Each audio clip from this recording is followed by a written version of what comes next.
Praise the Lord. Greetings to you all in the name of our Lord and Savior Jesus Christ. Today's Bible verse, Genesis chapter 12 verse 2. I will bless you and make your name famous so that you will be a blessing. ಆದಿಕಾಂಡ 12ನೇ ಅಧ್ಯಾಯ 2ನೇ ವಚನ. ನಾನು ನಿನ್ನನ್ನು ದೊಡ್ಡ ಜನಾಂಗವಾಗುವಂತೆ ಮಾಡಿ ಆಶೀರ್ವದಿಸಿ ನಿನ್ನ ಹೆಸರನ್ನು ಪ್ರಖ್ಯಾತಿಗೆ ತರುವೆನು. ನೀನು ಆಶೀರ್ವಾದ ನಿಧಿಯಾಗುವೆ. ದೇವರು ಇಲ್ಲಿ ಅಬ್ರಹಾಮನಿಗೆ 3 ಆಶೀರ್ವಾದಗಳನ್ನು ಕೊಡ್ತಾ ಇದ್ದಾರೆ. 1, ನಿನ್ನನ್ನು ದೊಡ್ಡ ಜನಾಂಗವಾಗುವಂತೆ ಮಾಡುವೆನು. 2ನೇದಾಗಿ, ನಾನು ನಿನ್ನನ್ನು ಆಶೀರ್ವದಿಸಿ ನಿನ್ನ ಹೆಸರನ್ನು ಪ್ರಸಿದ್ಧಿಗೆ ತರುವೆನು ಎಂಬುದಾಗಿ. 3ನೇದಾಗಿ, ನೀನು ಆಶೀರ್ವಾದದ ನಿಧಿಯಾಗುವೆ ಎಂಬುದಾಗಿ. ಹೌದು, ಇಲ್ಲಿ ದೇವರು ಅಬ್ರಹಾಮನಿಗೆ ದೊಡ್ಡ ಜನಾಂಗವನ್ನಾಗಿ ಮಾಡ್ತಾ ಇದ್ದಾರೆ. ಆತನನ್ನು ಆಶೀರ್ವಾದ ಮಾಡ್ತಾ ಇದ್ದಾರೆ. ಆತನ ಹೆಸರನ್ನು ಪ್ರಸಿದ್ಧಿಗೆ ತರ್ತಾ ಇದ್ದಾರೆ ಮತ್ತು ಆತನು ಇನ್ನೊಬ್ಬರಿಗೆ ಸಹಾಯ ಮಾಡುವಂತಹ ವ್ಯಕ್ತಿಯಾಗಿ ಆತನನ್ನು ದೇವರು ಇಲ್ಲಿ ಮಾರ್ಪಾಟು ಮಾಡ್ತಾ ಇದ್ದಾರೆ ಪ್ರಿಯರೇ. ಹೌದು, ನಮ್ಮ ಕರ್ತನಲ್ಲಿ ನಿತ್ಯ ರಾಜ್ಯದ ಆಶೀರ್ವಾದಗಳಿವೆ. ಲೌಕಿಕ ಆಶೀರ್ವಾದಗಳೂ ಇವೆ, ಆತ್ಮಿಕ ಆಶೀರ್ವಾದಗಳು ಕೂಡ ಇವೆ. ಯಾರೆಲ್ಲ ಕರ್ತನನ್ನು ಆಶ್ರಯಿಸಿಕೊಳ್ತಾರೋ ಅವರಿಗೆ ದೇವರು ಲೌಕಿಕ ಆಶೀರ್ವಾದ ಮತ್ತು ಆತ್ಮಿಕ ಆಶೀರ್ವಾದಗಳನ್ನು ಕೂಡ ಕೊಟ್ಟು ಆಶೀರ್ವದಿಸುತ್ತಾರೆ ಪ್ರಿಯರೇ. ಕೆಲವರು ಅಂದುಕೊಳ್ಳುತ್ತಾರೆ, ಶ್ರೀಮಂತಿಕೆ ನನ್ನಲ್ಲಿ ಬರುವುದಾದರೆ ನಾನು ಶುದ್ಧನಾಗಿ ಜೀವಿಸಲಿಕ್ಕೆ ಸಾಧ್ಯವಿಲ್ಲ, ನಾನು ದೇವರನ್ನು ಬಿಟ್ಟು ದೂರ ಹೋಗಬಹುದೇನೋ ಎಂಬುದಾಗಿ ಯೋಚನೆ ಮಾಡುತ್ತಾರೆ. ಇನ್ನು ಕೆಲವರು, ನಾನು ದರಿದ್ರನಾಗಿರುವುದಾದರೆ, ಬಡವನಾಗಿರುವುದಾದರೆ ಬಂಗಾರದಂತೆ ಶುದ್ಧರಾಗಿರಲಿಕ್ಕೆ ಸಾಧ್ಯ ಎಂಬುದಾಗಿ ಯೋಚಿಸಬಹುದು. ಆದರೆ ನನ್ನ ಪ್ರಿಯ ದೇವಜನರೇ, ಇಲ್ಲಿ ಶ್ರೀಮಂತಿಕೆ ನೀನು ಶುದ್ಧನಾಗಿ ಜೀವಿಸಲಿಕ್ಕೆ ಯಾವ ಥರವಾದ ಅಡ್ಡಿ ಬರುವುದಿಲ್ಲ.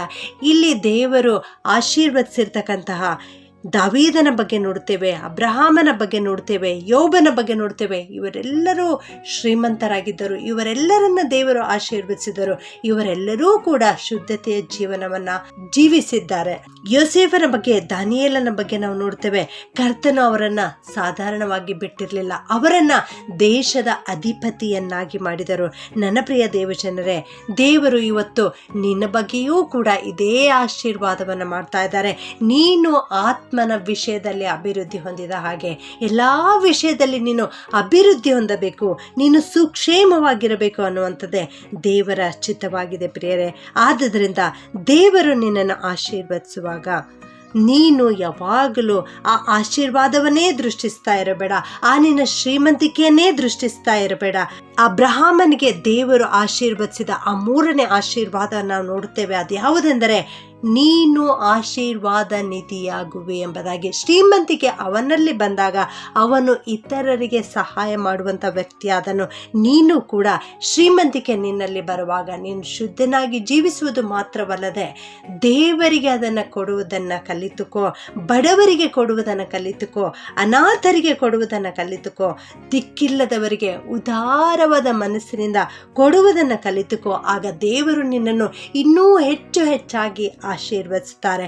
ಮರವಿದ್ದಲ್ಲಿಯೇ ಪಕ್ಷಿಗಳು ಬಂದು ಕೂರುತ್ತವೆ ಎಂಬುದಾಗಿ. ಹೌದು, ನಿನ್ನಲ್ಲಿ ಹಣವಿರುವಾಗ ಮಾತ್ರ ಅಗತ್ಯವುಳ್ಳವರು, ಬಡವರು ನಿನ್ನಲ್ಲಿ ಬಂದು ಸಹಾಯವನ್ನು ಬೇಡುವುದುಂಟು. ಆದುದರಿಂದ ನನ್ನ ಪ್ರಿಯ ದೇವಜನರೇ, ಅಬ್ರಹಾಮನು ವಿಶ್ವಾಸಿಗಳ ತಂದೆ ಎನಿಸಿಕೊಂಡ ಹಾಗೆ, ಅಬ್ರಹಾಮನಿಗೆ ದೇವರು ಸಕಲ ವಿಧದಲ್ಲಿ ಅಭಿವೃದ್ಧಿಪಡಿಸಿದ ಹಾಗೆ ಇಂದು ದೇವರು ನಿನ್ನನ್ನೂ ಕೂಡ ಆಶೀರ್ವದಿಸಿದ್ದಾರೆ. ಆದುದರಿಂದ ದೇವರಿಗೆ ಸ್ತೋತ್ರ ಮಾಡು, ದೇವರಿಗೆ ಕೊಂಡಾಡುವಂಥವನಾಗು, ಇತರರಿಗೆ ಸಹಾಯ ಮಾಡುವಂಥವನಾಗು. ಪ್ರಾರ್ಥನೆ ಮಾಡಿಕೊಳ್ಳೋಣ.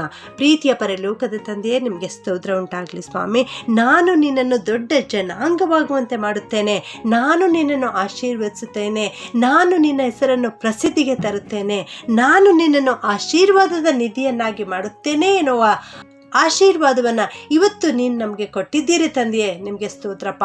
ಸಂಪೂರ್ಣವಾದ ನಂಬಿಕೆಯಿಂದ ಈ ವಾಕ್ಯವನ್ನು ನಾವು ಸ್ವೀಕರಿಸುತ್ತೇವೆ ದೇವ. ನಮ್ಮೆಲ್ಲರನ್ನು ಕೂಡ ಆಶೀರ್ವಾದ ಮಾಡು ಸ್ವಾಮಿ. ನಮ್ಮೆಲ್ಲರ ಜೀವಿತದಲ್ಲಿಯೂ ಕೂಡ ಈ ವಾಗ್ದಾನದ ವಾಕ್ಯ ನೆರವೇರಲಿಕ್ಕಾಗುವಂತೆ ಸಹಾಯ ಮಾಡು ಕರ್ತನೆ. ನಮ್ಮೆಲ್ಲರೊಟ್ಟಿಗೆ ಇರು ಸ್ವಾಮಿ. ಈ ವಾಕ್ಯ ಕೇಳಿಸಿಕೊಳ್ಳುತ್ತಿರುವ ಪ್ರತಿಯೊಬ್ಬೊಬ್ಬರನ್ನು ಆಶೀರ್ವಾದ ಮಾಡಿ ಇವರನ್ನು ಆಶೀರ್ವಾದದ ನಿಧಿಯಾಗಿ ಮಾರ್ಪಡಿಸಬೇಕಾಗಿ ಈ ಪ್ರಾರ್ಥನೆಯನ್ನು ಯೇಸುವಿನ ನಾಮದಲ್ಲಿ ಬೇಡುತ್ತೇನೆ ತಂದೆಯೇ. ಆಮೆನ್.